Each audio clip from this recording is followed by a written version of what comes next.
Hi, you're here. I'm so glad you are. It's Friday, and I'm not usually on this time, but I am right now. Right now, it is a very special episode. We don't usually have an episode on Friday, so I'm happy that I'm able to be here. And the one of you that is watching now, hello, hi, how are you? It's good to see you. So it's been a strange week, of course. It's always a strange week here in the Savannah Performance Project crazy house. And the one person who is watching, who's just an amazing person, always, Mr. Ryan McCurdy. You know, if he can't be watching, I don't know who can. But if you're not watching now, you'll watch later and you'll enjoy it, I'm sure. So, what do we do now when we can't perform on a stage in front of an audience? What do we do?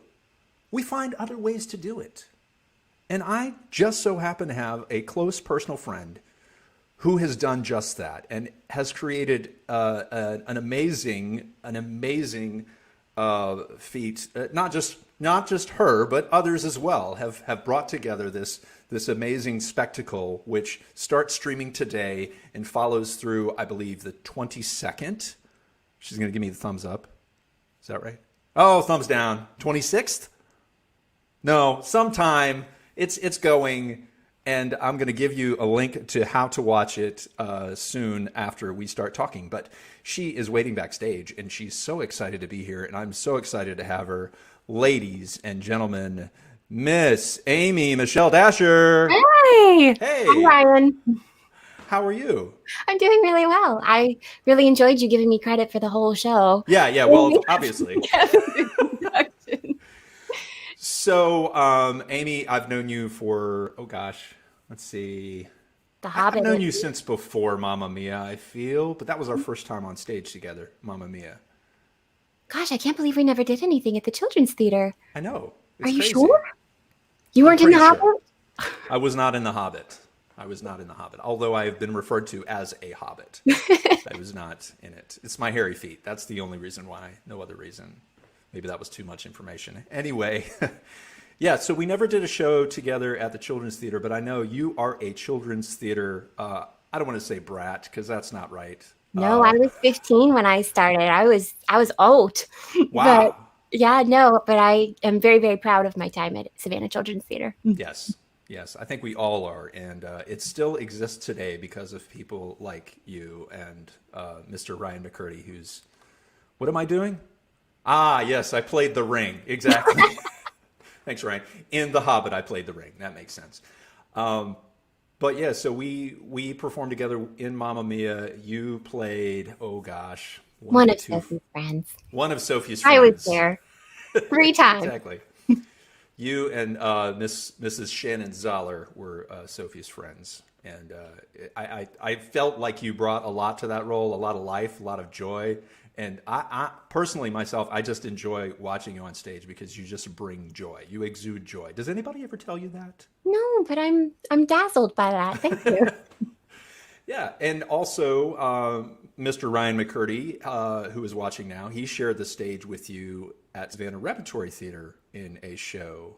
Correct? Pump Boys and Dinettes, yes. Pump Boys and Dinettes. That was just a mind-blowing experience because I was not a talented enough piano player to be on that stage. And yet Ryan was so patient with me. He sat at the piano, showed me exactly what to do, never made me feel like what I was doing was inadequate. It was a challenge, but it's one that I'm, again, very, very proud of. Yes. And I did not get a chance to see it. I wish I had. Yeah, I know. Maybe if they bring like theaters back up and running sometime, that will show up again. Just gotta ask Jim Wan if we can use that again. Do it again. That'd be great. Anyway, yeah. So that was one show you did there, and then you also were in Little Women, which I did see. I'm tempted to do the tongue thing, if you know what I'm talking about. I do. Speaking of The Hobbit, yeah, you kind of yes, exactly. So yeah, if you didn't see Little Women, I'm sorry for that. That's okay. That's okay. Ryan saw it. He knows what we're talking about. So And then you were also in the last show they did before everything closed down, Yes. which was Sasha. Vanya and Sonia Vanya. and Masha and Spike. That's it. Yes. I was And you and about I to did say. Elf together too. We did, yes. So Elf was last November, not last November, but November a year ago. I know, just before the world broke. Yes. We didn't break it, did we? Okay, good. Not But yeah, Elf was great too. You had a wonderful elfish voice that I remember seeing you in auditions, and I was like, oh my God, yes, yes. And it worked. So maybe we'll get to do that again one day as well. I feel like I've just been taking all the time from the talking right now. So I want to ask you a question. What is this show that you're doing right now? Okay. So Disenchanted, to tell you just a little bit about what the show itself is, it opened about 10 years ago off Broadway, had a really popular run, and it basically is about non-traditional versions of your Disney princesses or just your princesses in general. And it's sort of a variety show of them taking the stage for themselves, telling the narrative the way they want it to be told, kind of putting things in perspective, showing some of their baggage and breaking down sort of the mold of what you would expect these princesses to be. So the original version is a little more risque than the version that has been adapted for this digital version. But no, it's a lot of fun. And when the pandemic hit, the writers of the show basically just decided to compress the show. They added some really fun references like Disney Plus. They broke it down so that it could be done over Zoom. And I think that their intention was especially for schools to do it. So when I was doing research, I saw some school productions where, you know, kids are in their own homes getting to do these parts. And then a lot of theaters caught on to the fact that they were doing it. Some produced it from home. I only saw one production where like they tried to put it on a stage as well. And then the company that I did the performance with, Nicely Theater Group, they just decided to take it and run. And they got a full production team. We had a bunch of cameras. We had an amazing crew to put this together in a very short amount of time. I think it was a month from audition to final day of filming. Wow. And we only had one rehearsal on stage together before we started filming. So it was a process. Very cool. So in this, it's basically you have the three, I would say, classic Disney princesses make the introduction of the show. Snow White, yourself, I'll let you, Cinderella, yeah. And of course, Sleeping Beauty. So you guys introduce basically the concept, and then as the show goes on, the different princesses come out and tell their story. So it's sort of cabaret style. It's very similar to Pump Boys and Dinettes that you didn't see, where each song sort of leads into the next little phrase that binds together the following song. So it's mostly a cabaret style of songs, but there is a plot line, and it is definitely an opportunity for every princess to tell their story. But Snow White, Cinderella, and Sleeping Beauty are sort of the ringleaders of the show. Yes, ringleaders. I like that term.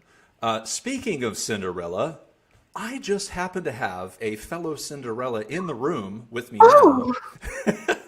So unfortunately, she can't hear anything you're saying. So I'm going to loan her one of my ear thingies. Unplug them. No, because she hears an echo if I unplug. So yes, let's bring her on. Miss Molly Bass, are you here? Hold on, I can't. Hang on, she can't hear. She has to wipe off the headphone before she puts it in because she's such a dainty princess. You gave me the wrong one. I did? Oh, I'm sorry. Here, you take that one.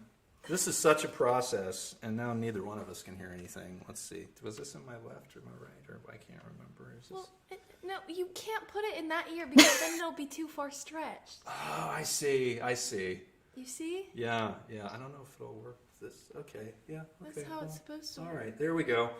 Can you hear Molly? Yes, I can hear Molly. Oh, yeah. Can you hear me? Okay. Can you hear her? Ish. Yeah. Okay. I She have can hear Not very you now. well. I have it in. Yes, we can both hear. It's a little quiet. But... It is a little quiet. I'll try and speak up. Here. How's that? Is that better? This is called live theater. Ladies and Yes, gentlemen. I have it in now. Yay! All right, Successfully. awesome. So, Molly, do you have any questions for a fellow Cinderella? You know? Well, I think that first I need to tell everyone that I am actually a Cinderella myself, with my starring performance in the 8th grade of Rodgers and Hammerstein's Cinderella Jr. And I was also in another Cinderella at the Children's Theater where I was an evil stepsister. Yes, you were. That's So very true. I do have a lot of experience with Yeah, the yeah. Cinderella. I know she worked up some great questions. So- Pressure's on.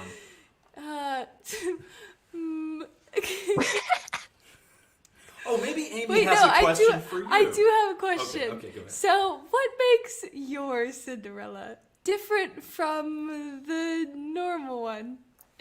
So this particular show, and again, I told your dad earlier that it has a lot more adult theming in the original version, but they did take a lot of those issues and keep them for the version that we're doing on Broadway On Demand. And Cinderella in particular is very high-strung about the need to be perfect. So this is post-Prince. She's living her happily ever after, but now she has to kind of maintain that perfection. And so her particular baggage that we kind of explore a little bit in the show is eating disorders. So I don't want to spoil like how that comes through, but I don't think that your Cinderella had any of those issues. I'm sure your Cinderella was lovely. I No, can that's tell you super that, interesting. Yeah, I can tell you that Molly does not have any of those issues. There are no. She has no trouble eating. I can tell you that. Thanks. Yeah. We all enjoy eating. Eating's a good thing. It's a good thing. It's a healthy thing. Yeah. Yes. Anyway. I've also just been informed that it was not a junior show. It was just a normal show. But we did like theme it differently than a normal Cinderella. It was like a sort of like punk 90s kind of themed thing. Yeah. But I don't know. It was interesting. Yeah, It was I fun. remember. Actually, Mandy Madsen's here. She's watching the show, so that's where she got that information. Yeah. And also, Molly, you had some special shoes for your show. Oh, yes. So you know the glass slippers, of course. I wore red sparkly Converse. Those were my glass slippers. They actually gifted me my glass slippers. I should have brought them out, but they're those, kind of like plasticky shoes vinyl shoes that are clear so that they look like glass slippers. Most painful shoe I've ever worn, which is another bit in the show, but I don't know why they went method for me, but it was horrible. So basically every time they said cut, I stepped out of my shoes. And every time that they were about to start, I said, "What's the frame? Can I take my shoes off, please?" Oh, that's funny. Then I So yes, not a big fan of the glass slipper. guess I'm kind of glad I got to wear sneakers. Yeah. Yeah, that's a good thing that you got to wear sneakers. So, yeah, I'm going to see if I can pull up the trailer for your show, and then we can preview it real quick just to get people their appetites wet for whatever this is. Wait, I can't do it. How am I doing it? Oh, you're going to give me... Okay, Molly's going to go. No, I wasn't. I fell out. Okay, it fell out. Never mind. I thought she was going to go. She's not going to I go. want to watch it. All right, yeah. So we're going to try and do this. Sometimes technology doesn't work quite the way I want it to, and that is definitely not how I want technology to work. Yes. We want to watch on YouTube, correct? Yes. And no one else can hear that yet, just us. Okay. Okay. I was doing a little dance. Yeah, she was. The little dance. It's always fun. Okay, here it is. So this is Nicely's Disenchanted official trailer, and it's produced by Nicely Theater. Yes, a new theater group. Oh, wait. Hang on. We can still hear it, but you can't. I know you can't. Technology. It's a weird world we live in, right? But technology does work eventually. Eventually it works, Molly. We could just stand here in silence. Here we go. I got it now. Ready? Yes. Here we go. We'll steal the horses from the stable, trot as fast as we are able, to the forest with the notion that go right up to the ocean, where we'll take our final whip as we all gallop up a cliff, and as we plunge into the sea, we'll channel Thelma and Louise, and surely everyone will see that we'll die ever happily.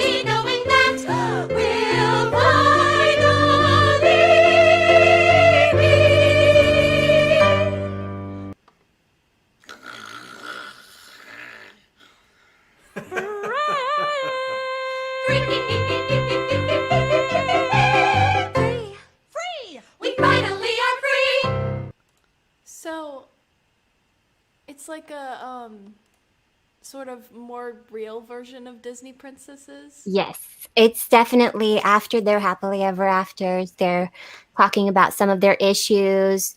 For example, Snow White's prince just never does the dishes and expects her to whistle and do housework. You know, those kinds of things. What are some of the other ones? I don't want to spoil everything. Obviously, Sleeping Beauty has narcolepsy. But then again, that just pressure to maintain beauty when you've been labeled Sleeping Beauty and now you have to go through your life as like beauty, like as your standard. So like there's a lot of different things in there. Pocahontas talking about how people warped history to, you know, make her this glamorous, you know, person when really she was a child, you know, just lots of different issues. Yeah, that seems very interesting. Very I'm interesting. excited. I'm excited for that. Yes. And you can start watching it now, as a matter of fact. Through the 29th. Through the 29th, not the 22nd, not the 26th, but through the 29th. Because this year is a leap year. It was last year was a leap year. Oh, yeah. Right? I never get it right. Who knows? Or Wait. I don't know. Oh, you don't know either? I don't know. I don't do maths. Maths are hard. Yeah, So, but it's really fun that once you have unlocked the show with your ticket, like you can just watch it every day until the 29th. So I'm planning to have my mom over so that she can see it since she's a little technologically challenged with the whole streaming things to your television. So yeah, no, I've already gone through it twice, you know, trying not to be too self-critical. That's good that you can watch yourself and be not It's so. the most It's hard. horrifying thing to watch yourself. And it's It different is. when, you know, in this situation, like I lit myself, I put myself here. I, you know, have control of everything and I'm not trying to act and sing and move and talk and do all of these things in an environment that's uncomfortable. So yes, trying not to be self-conscious was a huge hurdle for a lot of us when we were filming the show. Yeah, I'm sure. And then, so you didn't personally do the editing. No. Okay. We had an amazing production team. I have a full list of names. Eric Mayer was our production director. And every single take that you see is one full take. So if we're doing a scene, we did the entire scene, however many takes it took with, I think we had about 4 or 5 cameras on us at all times so that they could get all of those angles. But we didn't pre-record audio. So bless some of us who had a lot of technical issues, we had to keep belting our songs up to 14 takes, you know. But again, like that's because they didn't want it to feel like we auto-tuned ourselves, and they tried to make it feel as live as possible. So there's moments where like you can tell like, oops, I'm kind of missed a word, but they didn't catch it, so we're gonna keep going. Or I missed a dance step. So all of these things that, because we can't see each other, we can barely hear each other, and we just have to kind of do the best we can working together. So that was a really unique process. Yeah. So I personally have watched up to, I think, Mulan.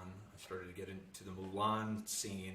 But that Belle scene steals the show already. Yeah, the Belle It's scene really fun. is really good. Your character is delightful. I was just laughing my head off when I was Yay. watching you because there are little things that you do that just it makes the character that much more. I don't want to say real, but tangible. You know Yeah, what I well, mean? it's tricky. And I don't know, Molly, if you have this issue where like you play a lot of similar characters and then you have to try and find the thing that makes them different. So you're not just repeating your performance. Because I tend to get quirky, like unusual waifs or things with funny voices, very like posy people, especially in the show I did with Savannah Repertory Theater last year, where I was a very like kind of person. And yet I had to find where I could make it different. Yeah. Obviously, I'm going to play to my strengths to get the job, but then once I have the job, I want to make it different. And Yes, I have put a some lot of pressure on myself. experience being the little sidekick, comedic relief kind Yes. of character. Yes. So yeah, it is difficult to make it different. Okay, so we have a question. Someone has asked the question. Let's see. Mandy wants to know, what new skill did you learn from this new acting experience during a pandemic? I think that this one was really a lot of just trusting yourself and trusting your instincts. And I've kind of touched on this, and I touched on this with Chris in the waiting room, but because we were so spread out, and again, COVID safety was a huge priority for this theater. Like, we weren't next to each other. We were barely on stage with more than 2 people, very spread out. The entire production team is wearing masks. It's hard to hear people talk. It's hard to hear direction. You're not making eye contact with anyone that you're in a scene with. You just have to look this way and assume that it looks like you're looking at them. And we had in-ear devices so that our music and all of the other vocals were coming through those devices, which kept falling out while we're dancing. So a lot of things, especially like when we were in the ensemble, as the production went on, a lot of the girls, myself included, your in-ear falls out and you can't hear anything. You just have to kind of trust your body to know that you're still doing the choreography, because it's not going to be me that stops dancing in the middle of our 11th take when we're so close to getting it done. And the same thing with trusting my scene partners to know that like what I'm hearing and like how they're expressing themselves in their voice is what I should be reacting to. Because again, I can't see them and I can sort of hear them. So I had to really kind of make my choices as an actor and just hope for the best. Yeah, I'd say it's probably closer to doing like film work or TV Mm-hmm. in that way, because you're having to take into account the camera Mm-hmm. and that screen that you're going to eventually be on, and also just adapting to the fact that you have a scene partner but they're not actually there. Well, and you also don't have that audience energy. It's not the same as like when you see the filmed productions of Hamilton, or you see, I think it was the National Theater that did Frankenstein right when the pandemic hit, and Right. I watched. Oh, I love that. But like they still have an audience. They've still had however much rehearsal to work together to bond. We had maybe 5 to 7 Zoom rehearsals, sort of, because you can't really sing or do anything without lag on Zoom. So we kind of stumbled through on Zoom, learned a little choreography on Zoom, had one day where it's like, okay, so when we do this scene, you're here. When you do this scene, you're here. And then we just started going. Like, we're in costumes, hair and makeup, film the scene. And, my song was on the very first day, and I'm like, okay, this is my choreography. This is what I'm doing. And then Eric, the production manager, came up to me and went, so I'm going to have a steady cam on you, and I want you to do your choreography, but you're going to be spinning in a circle the whole time, and the camera's going to follow you. And I'm like, oh, I have to dance in a circle now. Like, it just changed everything. And again, looking into a camera versus an empty, or it feels empty audience, when you have lights in your face, it's a very different energy. Right. Yeah, absolutely. I mean, we all know, or at least us that do theater, we know that as soon as you walk out on that stage, there's that element that just permeates you. It's just that energy, and I can imagine how hard that is. But I guess we've all had to adapt to it. So this is a skill set that we will carry with us past this. Yeah. Well, I think Savannah Stage Company with Alice in Wonderland, and I know Savannah Repertory Theater there. I think that their next play is a 2-person play, and I think that they said they were planning to stage it and try to film it that way. And I could be wrong. We'll see if our experts. I don't know if he's going to jump in, but so. I thought that they were going to try and isolate a small group to film it on a stage. But again, like, this isn't a Zoom play. We weren't sitting in our houses, and we never did a consecutive run through from top to bottom. And we didn't really know each other until we'd been in each other's ears for 10 days, So I loved it. And I'm very impressed, because this theater company started in February of 2020 was when they got off the ground. The person who started the company, David Carroll, got really excited. They hired on Mitch Master, who directed us and is the one who pitched Disenchanted. But they were originally going to do Pippin, had auditions ready to go. This is their first production out of the gate, and the world shut down. Yeah. And the fact that they said, okay, what can we do? And then took that, okay, well, we can do this Zoom play, and said, well, let's make it the best that we can do, and brought in a whole production team. Like, they treated us so well. No, I was definitely blown out of the water for their very first show out of the gate to be something like this is really impressive. Yeah, it is quite impressive. So I don't know if you saw. Yes? I'm gonna tap out. Oh, she's tapping out. All Gotta right. go. Bye. Bye, Molly. Can you do a princess Homework. wave as you go? Oh, yeah, do a princess wave as you go. Princess wave. Screw in the light bulb. Yeah. She says, "Screw in the light bulb." That's how. Yeah. That's how. That's how Mandy talks. No, that's how we teach the kids at the princess parties. Oh. Yes. So Molly also, she is a part-time princess. I Yes. guess. Yes. I work with itsy bitsy princess parties. Yes. Plug for Itsy Bitsy Princess Party. What was it at Disney? And I was not a princess at Disney, but they did window, window, dab, dab, blow a kiss, wrist. But I thought that was just really cute. I saw that in their Christmas show on Disney Plus. I thought that was really funny. That's like, okay, now this is how they do the princess wave. Yeah, that's amazing. So, did you happen to see Ratatouille the musical? I haven't seen the whole thing. I saw clips of it on YouTube. It was one of those things where my fear with this show is that I thought, oh yeah, I should watch that. And then it was over by the time I actually sat down and was ready to watch it. Yeah. So I've seen some clips on YouTube, and yeah, Disenchanted is nothing like it. But Well, in terms of how it's yeah. filmed, but I loved it. Yeah, it's really cool. And I will say, you're right. Disenchanted is nothing like it. I would say that actually Disenchanted production value, if you've seen Ratatouille the musical, your production value is like up here and Ratatouille's here. So even though they have all those names behind them and all the Amazing. power, and also, but I would say that it has very original music. So that's definitely a thing that it's got going for it. I don't want to discount it at all, but I just think that your production value was amazing. Well, and that's the thing is that people loved that. And this whole year has been trial and error for theaters trying to stay afloat of what are people going to respond to. And honestly, like we're so oversaturated with content that's available to us. I mean, you can watch anything you want on any streaming service you want. So is a Zoom play really going to catch your attention? And that's kind of where Nicely was thinking that, if we really want to get people to see it, we have to show them something that they haven't seen before. Right. Which is as live as possible, digital theater, like designed only for a digital audience. All those gags where like I wish people had been laughing as I'm like, doing my bit, hoping for the best. Well, I'm just going to do that. Nobody knows what it means. But yeah, so amazing. So I put the link into the chat here so people can go view it if they want. It's $15 for a view, and then For an unlimited amount of views. So I would suggest people pay that $15, get your family together, watch this on a big screen as you're going to do with your mom, right? Stream it to your Google Chromecast or your Apple TV or whatever. And I do think enjoy. that the Broadway On Demand platform, I think that you can, I watched it on my phone and streamed it straight to my TV.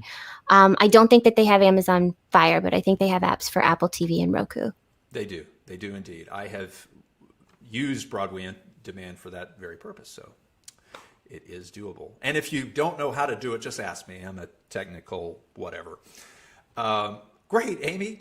So happy that you reached out to me to do this. It's a joy to be able to see you and talk to you because it's been months. A long time. No, I really appreciate that you took the time. It's one of those things where, we'd finished wrapping on the production in November, and I thought, I want to talk to Chris about this, but I'd like to see it first so that I know what it actually is, because I finished and I thought, I have no idea how that's going to turn out. Yeah. So I was really impressed with so much that I didn't even get to see because I wasn't on stage. I was quarantined in a corner backstage. Oh, wow. So you went up like 2 weeks prior to doing any of it, or was that?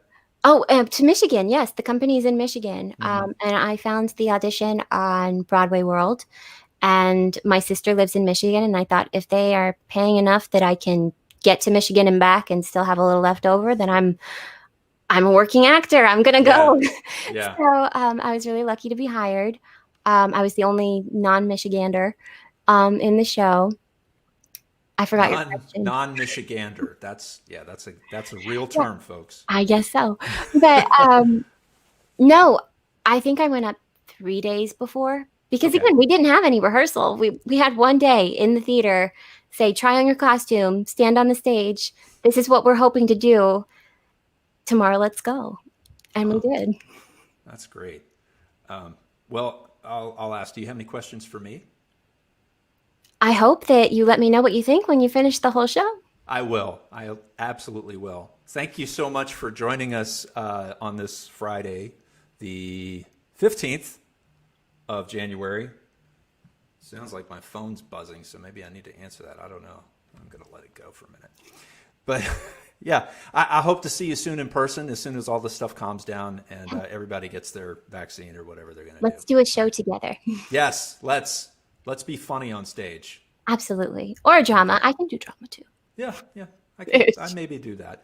So I do have a thing that I do at the end of every show. I don't know if you've caught any of these, but we do a thing called Sitcom Freeze. Do you know what this is about? No, and I've watched some of your shows, but I must have tapped out at the end when you said, well, that was fun. So on the count of 3, I'm going to give you a situation and you react as if it's at the end of a sitcom. Okay. Okay. So the situation today is, let's see. Bears are loose in the zoo and the ostrich is angry. That's my situation. Okay. All right. So and I count to 3 and you react to whatever that is. And I freeze? Yeah. Okay. Ready? Okay. 3, 2, 1.